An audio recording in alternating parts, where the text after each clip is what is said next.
গ্রামের নাম মধুপুর। গ্রামের নামটিই কত সুন্দর, তাই না? চুয়াডাঙ্গা জেলার আলমডাঙ্গা উপজেলার আইলহাস ইউনিয়নের সুন্দর একটি গ্রাম মধুপুর। আজ আপনাদেরকে ঘুরিয়ে দেখানোর চেষ্টা করছি মধুপুর গ্রামের কিছু অংশ। বরাবরের মতো সম্পূর্ণ ভিডিওটি জুড়ে আপনাদের সাথে আছি আমি সাবিহা সুলতানা মুক্তা। চলুন তাহলে একসাথে ঘুরে দেখা যাক মধুপুর গ্রামের কিছু অংশ। মধুপুর গ্রামটি চুয়াডাঙ্গা জেলার আলমডাঙ্গা উপজেলার আইলহাস ইউনিয়নের ৪ নম্বর ওয়ার্ডের অন্তর্ভুক্ত। সর্বশেষ গণনা অনুযায়ী মধুপুরের ভোটার সংখ্যা মাত্র ৬৬৬ জন। আর কথা না বাড়িয়ে চলুন একসাথে ঘুরে দেখি মধুপুর গ্রামের কিছু অংশ।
যাই হোক, আজ আপনাদেরকে ঘুরিয়ে দেখানোর চেষ্টা করলাম চুয়াডাঙ্গা জেলার আলমডাঙ্গা উপজেলার আইলহাস ইউনিয়নের মধুপুর গ্রামের কিছু অংশ।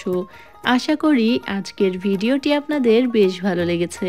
আমাদের আজকের আয়োজন এ পর্যন্তই। আবারও ফিরে আসব নতুন কোনো ভিডিও নিয়ে। সে পর্যন্ত আমাদের সাথেই থাকবেন। এতক্ষণ যারা আমাদের ভিডিওটি দেখছিলেন সবাইকে অনেক ধন্যবাদ। ভালো থাকবেন, দোয়া রাখবেন। আল্লাহ হাফেজ।